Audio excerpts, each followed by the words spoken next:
पुनश्च माननीय सचिव महोदयों प्रधानाचार्य महोदय से प्राप्त निर्देशों के अनुसार घर से कक्षा संचालन क्रम में मैं आज पुनः शास्त्री प्रथम वर्षीय छात्रों को जो काव्य का स्वरूप में पढ़ा रहा था, अगली घंटी में इस विषय पर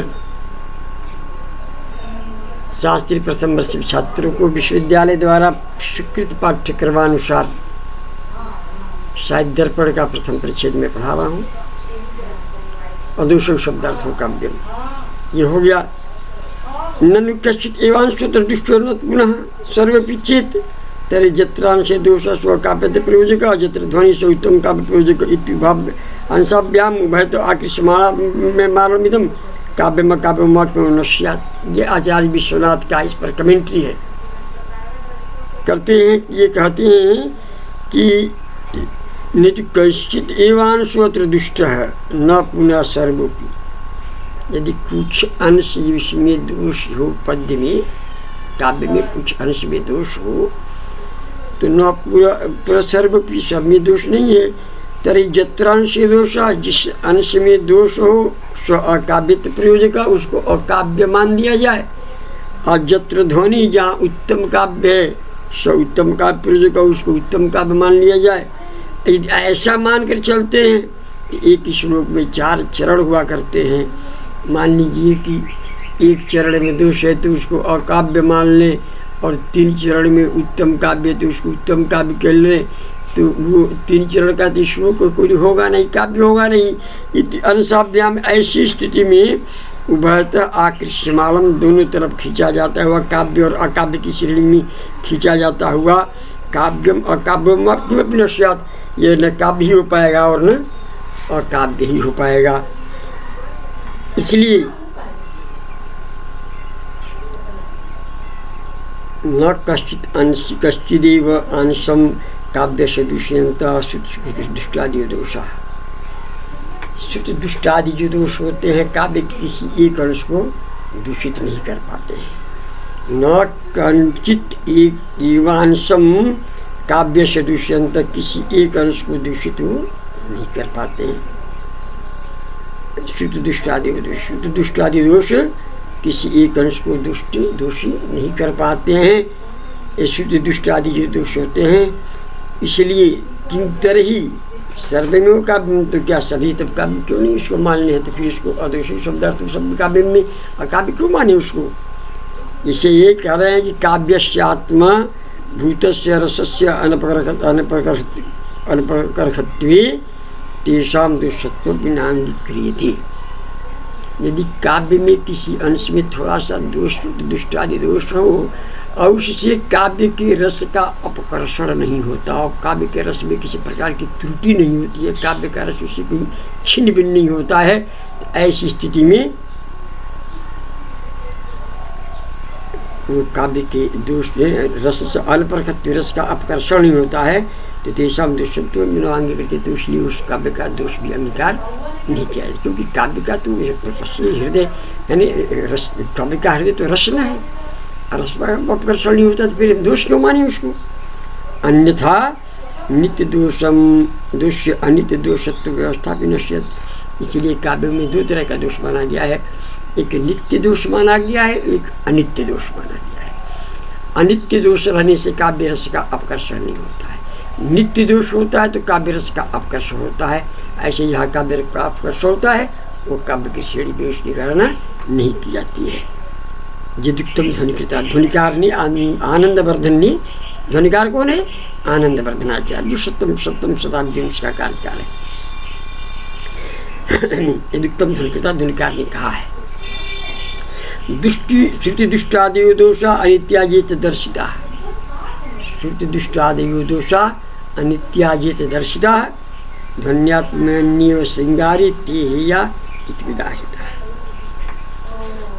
आनंदवर्धन ने कहा है कि श्रुति दुष्टादि जो अनित्य दोष दिखाए गए हैं वे ध्वन्यात्मक श्रृंगार में ही त्याज्य बताए गए हैं, जो अनित्य होते हैं। श्रुति दुष्टादि दोष अनित्य, जो अनित्य ध्वनियात्मन्य श्रृंगारी, ध्वनि की आत्मा जो श्रृंगार उसमें हुए हैं और जगह उनमें विहेता नहीं होती, और जगह मान्य हो जाते हैं, इसलिए ये अकाव्यत की श्रेणी में नहीं आ सकता। फिर इस पर आचार्य विश्वनाथ का कमेंट्री है, इस पर ये आक्षेप है आचार्य मम्मट पर कर। किंच एक बात और मैं कहना चाहता हूँ, एवं काव्यम प्रबल विषयम निर्विषयम वा स्यात् सर्वथा निर्दोष से एकांतम असंभवात्। तो यहाँ पर अदोषो यहाँ पर अल्पार्थक नए प्रयोग मानकर थोड़े अदोष वाले शब्द और अर्थ काव्य हैं, ऐसा कहें। किंच एवं काव्यम प्रबल विषयम निर्विषयम वा स्यात् सर्वथा निर्दोष से एकांतम असंभव। काव्य सर्वथा निर्दोष हो यह असंभव है। फिर कहते हैं कि नए इखत अर्थे नए प्रयोग इति चेत तरही, यदि हम इखत का नए का प्रयोग करते हैं, नए दोष नए समास भी होता है, यदि हम नए का प्रयोग करते हैं, ननु ईषद अर्थे नए प्रयोग, थोड़े से अर्थ में यदि हम नए का प्रयोग कर लेते हैं, चेत यदि कर लेते हैं, तरह क्या होगा, ईषद दोषो शब्दार्थों काव्यम, और दोषों को नए समझ कर देंगे तो ईषद दोष हो जाएगा, ईषद हो जाएगा। और तब व्याख्या क्या होगी, तब इसका लक्षण क्या होगा, ईषद दोषो शब्दार्थों काव्यम, जिसमें थोड़ा थोड़ा दोष हो उस शब्द अर्थ और अर्थ को हम काव्य मानते हैं। इनका व्यंग है एक तरह से। आचार्य विश्वनाथ एक तरह से व्यंग करते हैं आचार्य मम्मट पर। जो आपने उनका कहना है कि यदि आपने अदोषों जो कहता है तो अ को नए समास हो जाता है, अदोषों को नए दोषों, नए का अर्थ होता है ईषद, थोड़ा थोड़ा सा।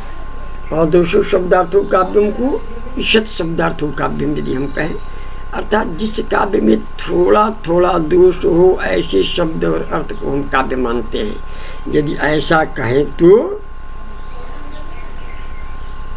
शब्दार्थों काव्यम इत्युक्ति, ऐसा कहने पर तो निर्दोषयो काव्यत्वम न सत, जिसमें जो निर्दोष काव्य होंगे तो भी तो काव्य की श्रेणी में नहीं आएंगे, क्योंकि जिसमें थोड़ा दोषा होगा वही काव्य की श्रेणी में आएगा। तो जो शुद्ध जो काव्य होंगे वो काव्य की श्रेणी में नहीं आएंगे। इति संभवे, ऐसा कहने पर ईषद दोष इति चेत, कुछ दोष है ऐसा करते हैं। ये तथापि काव्य लक्षण नमाच्यम, यदि काव्य के लक्षण में बात चेमनी होने योग्य नहीं है, इसलिए आपका यह लक्षण ही सर्वथा असिद्ध है, गलत है। जैसे रत्नादि लक्षणी कीटाणुवेदादि परिपहारवत, जैसे मानिए कोई रत्न है, हीरा है, जवाहरात है, मूंगा है, पारिजात है, इसमें कोई कीड़ा उसमें छेद कर दे, थोड़ा सा कहीं काट दे, तो उस कीड़ा के काटने से उस रत्न का रत्न तो थोड़े दूषित हो जाता है, रत्न तो रह भी करेगा ना। रत्न मानिए कहीं से सोना है, कहीं से चिपक पचक जाता है, ये थोड़ा कि सोना नहीं कहा जाएगा। अरे भाई इसका जो कीमत हो, कीमत तो सोना की लगेगा, जितना होगा उतना। वही कह रहे हैं कि रत्नादि लक्षणी कीटाणुवेदादि परिहारवत, जैसे रत्न आदि में कोई कीड़ा लग जाता है तो उसका परिहार है, जहाँ कीड़ा लगा होगा उसको हम बात कर देंगे। उसी प्रकार से नई कीटाणुवेदादि रत्न से रत्नतम व्याहतमीशा, यदि कीड़ा आदि के वेद करने से रत्न का रत्न तो दूषित नहीं होता है, रत्न रत्न ही रहता है, भले कीड़ा उसको क्यों ने छू दिया हो, क्या काट लिया हो। किंतु उपादेयता तारतम्य न कर तुम, थोड़ा सा उसकी उपदेयता में ये कमी हो जाती है। तद्वत अत्र श्रुति दुष्टादि काव्यस्य, उसी प्रकार श्रुति आदि दुष्ट आदि जो दोष हैं काव्य के, काव्य तो कार्य नहीं कर सकते, उसके रस में थोड़ी सी कमी हो जाएगी, इतना ही मान सकते हैं। इसलिए आपका दोषो शब्दार्थ ऐसा काव्य में कहना सर्वथा असिद्ध है, गलत है। उत्तंच कहा भी गया है कि कीटाणुविद्य रत्नादि साधारण काव्यता दृष्टिस्व विभता यत्र रसाद्यनुगम स्फुट है। कह रहे हैं कि कीड़े से अनविद्य दूषित रत्न आदि के समान दोषयुक्त शब्द अर्थ में भी जहाँ पर रस आदि की प्रतीति स्फुट होती है वह काव्यत्व रहता है, उसमें काव्यत्व की कमी नहीं होती है। कीटाणुविद्य रत्नादि ये कीड़ा इत्यादि से अनविद्य दृष्टिस्व विशति स्फुट रसान्योम यत्र काव्यता है। कीटाणुविद्य रत्नादि साधारण मता इत्यतन्वयः। अर्थात दुष्टेषु अपि श्रुतिकत्वादि दोषसहितेषु अपि रसाद्य विधातकेषु शब्दार्थ युगलेषु स्फुटा व्यक्त रसाद्यनुगमा रसृंगारादि रसानुपलब्धः विलंब पदादि आदिपदेन ध्वन्यादि परिग्रह तत्र काव्यता काव्यलक्षणोपेतु धर्म कीटानि विदरत्नादि साधारणेन कीटदस्ने कीट दष्टरत्नादि सामान्येन मता सम्मता। अर्थात यथा कीट दष्टेषु अपि रत्नेषु रत्नत्वं व्याहृतं तिष्ठति तथैव श्रुतिदुष्टादिदोषयुक्तस्यपि शब्दार्थ युगलेषु रसध्वन्याद्युपलब्धश्चेत् काव्यता काव्यत्व प्रयोजक धर्म मताभिमता अव्याहता इत्यर्थ। अब किंचित फिर कहते हैं कि शब्दार्थो सगुण विशेषणम अनुपन्न। जो आपने कहा कि सगुण शब्दार्थों काव्यम, ये भी आपका विशेषण गलत है, ये भी सही नहीं है। शब्दार्थयो शब्द और अर्थ में सगुणत्व विशेषणम, सगुणत्व का विशेषण होता है, सगुणत्व विशेषण भी उचित नहीं है। क्यों भाई? तो गुण रस के ही धर्म है। गुणानाम रस के धर्मत्वस्य, गुड़ क्या है? रस का एक धर्म है। भाई रस बनाइएगा तो मीठा है, चाहे तीता है उसका तो मीठा तीता उसका धर्म ही ना होगा। नमक डालिएगा तो नमकीन हो जाएगा, शक्कर डालिएगा तो मीठा हो जाएगा। तो मीठा शब्द हुआ चाहे नमकीन शब्द हुआ तो रसवा का धर्म न होगा, वो तो गुड़ उसका नहीं होगा, तो उसका धर्म नहीं होगा। जीर सत्संगिनो धर्मा स्वर्जादि आत्मा इत्यादि न तेनी में प्रतिपादित्वात् कह रहे हैं कि जैसे आत्मा के गुण श्रुता आदि हैं, वैसे काव्य के आत्म रूप उस धर्म के रस के धर्म माधुर्यादि गुण हैं। इसी श्लोक से ही मानना रखें। जैसे माधुर्य पूज्य प्रसाद ये क्या है? काव्य के गुण हैं। जैसे कोई आदमी पहलवान है, दिग्विजयी है, पराक्रमी, तो उसका गुण न होगा। पराक्रमी होना, पहलवान होना, क्रिकेट का इसे मान लीजिए विराट कोहली है, तो ये उसके क्रिकेट की चातुर्यता उसका गुण है। रसाल व्यंजकत्वेन उपचार उपद्यति चेत, अपने आश्रय रस के अव्यंजक होने से परंपरा संबद्ध शब्द और अर्थ भी सगुण होते हैं, ऐसा कहे तो भी अनुचित नहीं है। जैसे कि काव्य के शब्द और अर्थ भी सगुण होते हैं। काव्य के लक्षण के तौर पर अभिमत शब्द और अर्थ में रस रहता है कि नहीं रहता है, तो गुण भी नहीं रहता है, रह सकते। और अन्य व्यतिरिक्त साचार से रस में गुण रहते हैं, शब्द और अर्थ में रस है तो रसवंत होती, ऐसा विषय क्यों दिया? कार्य का अर्थ ये कि रसाय व्यंजकत्व उपचारित पद्धति, रस का जो अव्यंजक यदि गुण है तो उसका उपचारित है, उसका पक्ष है, ऐसा करना चाहिए। तो काव्य स्वरूप अभिमत युक्त जो काव्य का स्वरूप में अभिमत है, शब्द और अर्थ में रस है, नवा रस है कि नहीं है? नास्ति चेत, नहीं रस नहीं है तो गुणत्व भी नास्ते, तो इसमें गुण भी नहीं होगा। रस नहीं है गुण भी नहीं होगा, और नास्ति गुणत्व भी नास्ति, गुण भी नहीं होगा। गुणानाम अन्वय तत् अन्वय व्यतिरेकानुविधायत्व, उसका जो रस का अन्वय व्यतिरेक है, रस है तो गुण है। अस्मिन चेत अस्ति चेत यदि है तो तथम नुक्तम रसवंत हुई थी, तो आपने रसवंत को सगुण कैसे कह दिया? रसवंत क्यों नहीं कह दिया? रस नहीं का, रस का ही गुण होता है ना।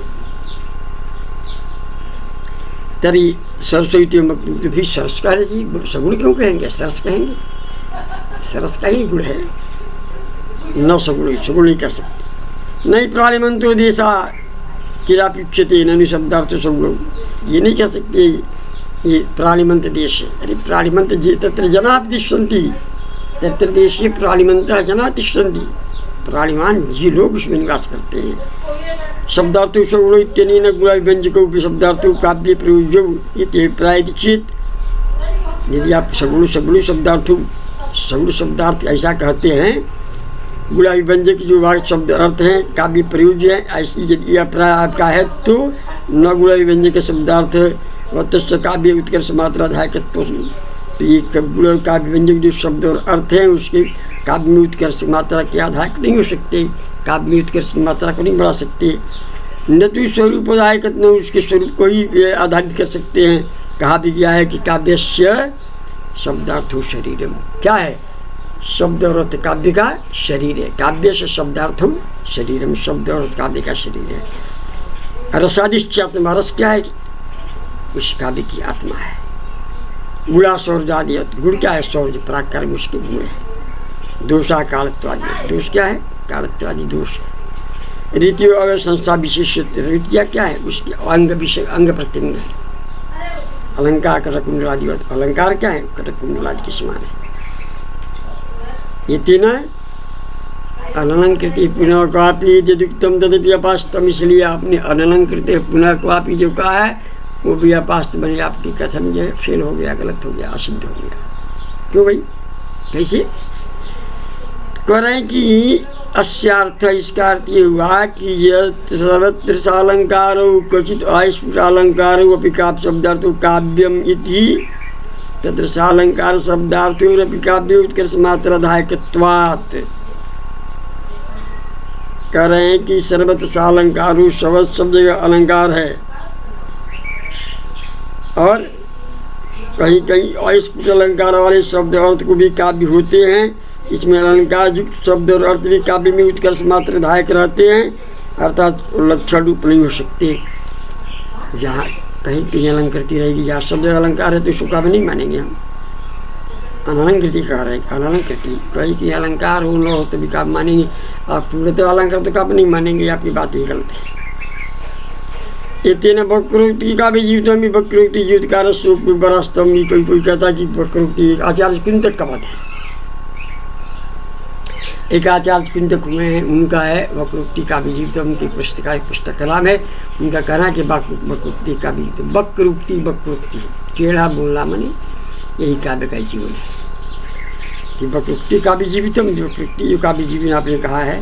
कि वक्रोक्ति जीवितकार से वक्रोक्ति जीवितकार जो कुंतक है उनका मत यहाँ अपास्त बनी, फेल हो गया, गलत, असिद्ध हो गया। वक्रोक्ति अलंकार, वक्रोक्ति तो अलंकार है, वक्रोक्ति कोई सिद्धांत थोड़े है। तो वक्रोक्ति भी एक अलंकार है। वक्रोक्ति अलंकार रूपत्वात्मक, वक्रोक्ति भी अलंकार है। क्वचित जच्च क्वचित अस्फुट अलंकार तो उदाहरण, या अस्फुट अलंकार का उदाहरण देख लीजिए। जैसे कहता है यह कौमार हरा सैव बरस्ती, आचार्य विश्वनाथ का अपना श्लोक है। यह कौमार हरा सैव बरस्ती चत्रक्षपा स्तेश्चोन्मिलित मालती सूर्यभया प्रौढ़ा कदम्बानिला सा चैवास्मि तथापि तत्र श्रुत व्यापार लीला विधौ रेवारूढ़ चेतसी तरितली चेतसोत्कंठित। कोई नायिका है जो अपने नायक के साथ कुछ दिन पहले वहाँ रमण करके आई है, फिर वहाँ पहुँच गई है। वो कहती है, ध्यान से देखिए, जा कौमार हरा सायु बरह तायव चैत्रक्षपा मिलित मालती सुरभ्या तेव प्रौढ़ा कदम्बानिला सा च एवास्मि तथापि तत्र रेवारूढ़ शीतले श्रुत व्यापार लीला बुधो चेता समुत्कंठित। कोई जो है स्वाधीन पत्रिका कश्चित नायिकाया वरूप करलादि अस्कु भोक्तेपि सखी प्रति तत्र लालसा सूचिका, जिसमें उसने रमण किया है उसका ही वर्णन है। कह रहा है कि जहाँ कौमार, जिसने कौमार बने कुमारी भाव का हरण किया है वही वर है। बीच क्षेत्र की मास की रात्रियाँ हैं, विकसित बसंती लता में से सुगंध युक्त प्रौढ़ उद्दीपन मन करने वाले वही कदम की वन की वायु बह रही है, और मैं भी वही हूँ। इस प्रकार से सब पहले अनुभव किए गए हैं, तो भी नर्मदा के तट में वेद के में झाड़ियों के नीचे रमण करने के लिए चित्त उत्कंठित हो रहा है, पता नहीं क्यों। साचैवास्मि तथापि तत्र श्रुत व्यापार लीला विधौ रेवारूढ़ि वेतसी तरितले चेता समुत्कंठित। रेवारूढ़ि, रेवा नदी का रोध में किनारा, उसमें वेतस तरितले जो वेद की झाड़ियाँ हैं उसमें खड़े होने पर पुनः मेरा चित्त उत्कंठित क्यों हो रहा है। ये तो चिंतन यहाँ विचार नहीं है क्या भाई। अतो विभावना विशेषोक्ति मूल से संदेह शंकरालंकार स्फुटम। यहाँ विभावना विशेषोक्ति रूप संदेह शंकर अलंकार है, अस्पष्ट है। अब बताइए, विभावना बिना हेतु कार्य उत्पत्ति उच्यते, विभावना को कहते हैं कि बिना किसी कार्य के ये उत्पन्न हो जाता है। इस पद में उत्कंठा रूप जो कार्य है बर संगमा भावादि कारण भाव है, ऐसे उत्पत्ति में विभावना है ही नहीं। उता हो कारणे बद संगमादो सत्यपि उत्कंठा भाव रूप फल से अनुपत्ति विशुक्ति अस्ति। यहाँ विभावना विशिष्ट रूप यह शंकर अलंकार है, अस्पष्ट अलंकार है। ये उत्तम काव्य की श्रेणी में माना गया है। अब आप कहते हैं कि यह है तंकनी अलंकार और वहाँ काव्य मानेंगे, ये बात आपकी स्पष्ट है। ये बात समाप्त हो गई, आगे फिर देखें।